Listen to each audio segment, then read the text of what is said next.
welcome to President Zelensky. Good evening.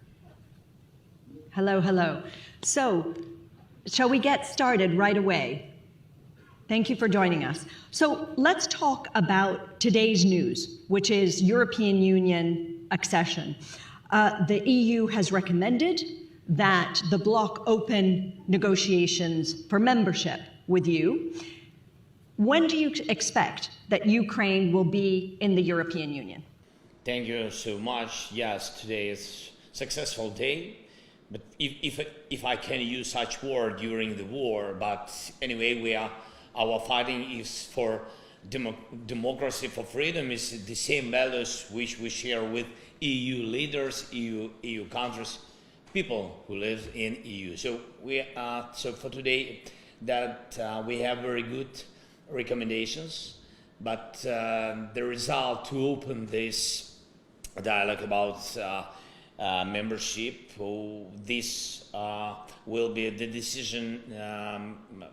This decision will be, I think, on 14th, 15th December. So it will be the next step. After those steps will be dialogue, and dialogue, I don't know how long it will be.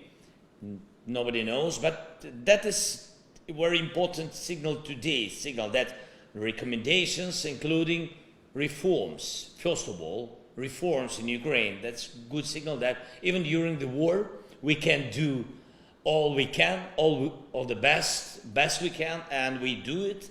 And for us, it's very important. Great. One of the key conditions that the EU mentioned is to make more progress in tackling corruption. How specifically do you plan to deal with this? Very concretely, we did a lot, mostly in anti-corruption infrastructure. We voted on the laws, mostly. Now we have some law about special anti-corruption prosecutor, and some questions with it, but it's the new law, and it's already been registered in the parliament, and I hope our parliamentarians in the closest time will vote for this law. It's the new step. We didn't need it for this moment, but anyway, again, I can repeat it. First of all, our people, our heroes, our soldiers, what we do, work or fight, we do it for us, and the reforms is the same. This is also fighting with the old system, and that's why we do it for us. Of course, we need it for EU to be the member of EU, but first of all, we do it for us, for our people. We need it. One more question on this. The report also flags that as over time you start to rebuild infrastructure and places that have been devastated by the fighting, and that you will be using foreign money, that you ensure that this specific process is free from corruption. Can you do that? Absolutely. First of all, I think that what is important on what topic we are working now, it's very important not only to have clean system and anti-corruption infrastructure will be done. It's almost done, and the sort what we need to make a jointly decision with EU members and G7 countries also, how to use Russian assets for renovating. That is also very important, because I understand, and I'm very thankful, United States, EU members and other countries who are in all the world, they really help us from first days of this full-scale war. It was crucial, important, not to be alone against Russian tyranny, but they are with us. But for today, if Russia attacked us during all these years, almost 2 years of full-scale war, attacked us and destroyed our, from infrastructure to energy infrastructure to houses, just apartments, people's lives. Why? If they attacked, why we can't use these assets? And we began to work on it. We have progress in it. We began to use now interests from some of these assets. But we need joint decision to hold this money, which are frozen now, and to take this money for renovation, because Russia destroyed. It means that Russia had to pay for this, and I think that it's very important for us, and I think for the world also. Now we have, for example, only minimum we have after Belgium decision. Thanks, Alexander, Prime Minister and his team. We can use only taxes from interest of the assets. So that is the answer. Because, for example, when we have gap in our budget about 40 billion, it was last year. This year we managed it better, and now 5% increase of GDP. But anyway, we have big gap. If we will use even only interest, not taxes, interest from all this frozen money, we can shut, the half of this gap.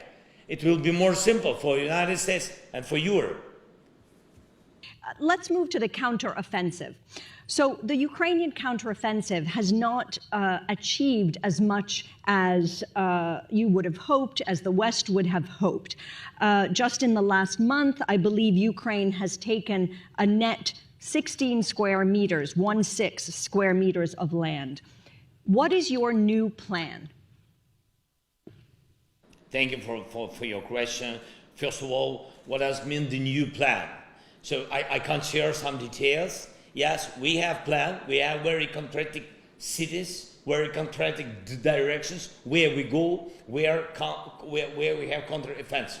I can't share with you all the details, but you know that we have some slow steps forward, like you said, on the south of our country. Also, we have steps on the east, and some I think good steps near Kherson region. And but you have, I'm sure that we will have success. It's difficult. Sometimes it sounds like something, fantastic, but like I said, nobody believed at the beginning of the war that we can manage this war and we can destroy Russian army. We did it. Now there are some difficulties. When some people or I don't know who, that when they said that we count on quick steps of counteroffensive. But you have to know that in each steps there are, first, motivation, people, ammunition. And when we count, for example, for one volume of ammunition, and we get half, for example, so it doesn't mean that I'm not thankful. No, I'm thankful to all the leaders, really. I know that without your help, without United States, leaders of Europe, we couldn't manage this result, what we have for today. It's real. But you have also understand that there are so many bad surprises, crisis. Can be crisis in some parliament or in Congress. The decision are making a little bit slowly. Then, of course, our soldiers came on the south and saw a lot of minefields, because we waited for ammunition 7 months, really. And Russia used this time to undermine, yes, in English, to mine all this. But I just want to tell you one thing. So I'm sure in our people, and first days of the war, we've been together, people and army, and we showed all the world our unity. And I think that is important not to lose it. And on this unity, there is a big influence, not only in our country, there is a big influence on the West. Leaders of the West, leaders in Europe, United States, and your attitude Congress of the United States, and their attitude, not, of course, it's difficult when you have now the war on the Middle East, and nobody knows when it will finish, and nobody knows the result of this tragedy. But you have to know, if everybody been focused on Ukraine previous year, now you see the dividing focus. Yes, so a lot of challenges, and that's why there are some slow processes. I'm going to come back to allies in just a moment, but I did want to press you just one more time on the situation on the ground and the counteroffensive. How much land do you think that you can claim back over the next year? Next year, we didn't. First of all, we didn't finish this year. You have to know that now we are trying. We are. I don't know how many kilometers it will be, square kilometers. I don't know. Sometimes it can be like it was previous year with Kherson. 2 months we couldn't. It was tough period on Kherson, very tough. We couldn't, they occupied dozens of kilometers, and then we broken this defending line of Russia, and they began to run away. And we deoccupied Kherson region, including one of the biggest cities, Kherson, one of the biggest occupied cities in region. So that is the answer. So we'll see. We'll try to show the result this year, and for us it's very important because we lose people each day. It's not because of some movie, some show.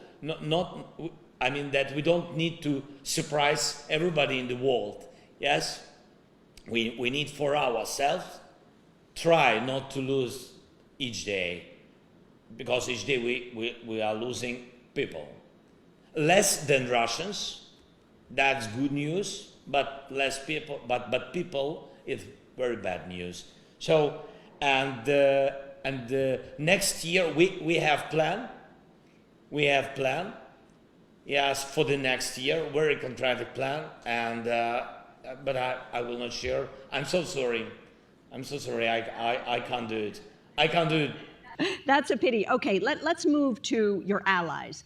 You said yourself, the U.S. and other countries are now being asked to fund 2 wars, not one. And as you said, there is some resistance, particularly in the U.S., in Congress, particularly among Republicans, about spending more on Ukraine, and that the war is distracting some of your allies. So what is your new narrative, and what is your new ask as attention has shifted to Gaza? First of all, I don't want to compare these two situations. We understand that this is big tragedy on the Middle East. Of course, human losses. Of course, it's a big tragedy, but you can't compare it with a full-scale war. I'm not trying to say that something is more important. No, with all respect to all the nations. But you have to understand that full-scale war, it's another thing. It's another thing. It's about, for today, millions. It's about millions of people which are not living here, which are abroad. It's about 7-8 million people. So it's another way. And if Ukraine will be broken by Russia, you will see millions of victims and dozens of millions of immigration. Yeah. So that's other things, and the war will go to other NATO countries after Ukraine. It's a fact. We have all documents. from intelligence, and we always share in these documents with our partners, and they understand that the risk is so high of this full-scale war, and the crisis on the Middle East, it's a part of the global idea of Russia, and now Russia with Iran, and that's a fact.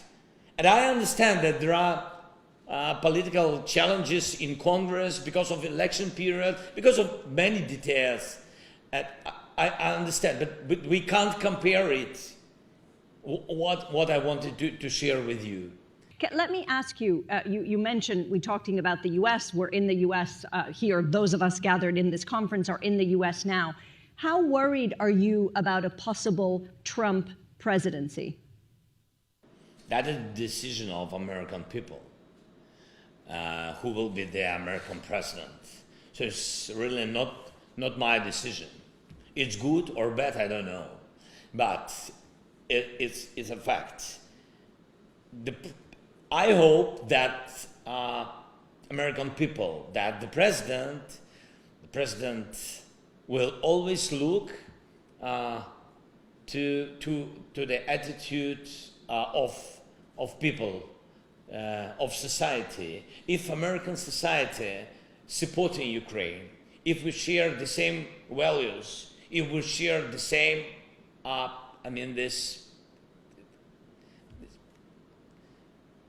the same problems, if we understand all these challenges and the result and the damage of the war, I think that any president will be, I don't know, will help Ukraine. But if the plan is to stop the war and to manage it very quickly, just to manage it, just to fix it for yourself, and doesn't matter what the price, our people, our sovereignty, our independence, our structure of our brains, of our heads, of our souls, yes, not to be free, if that is the price.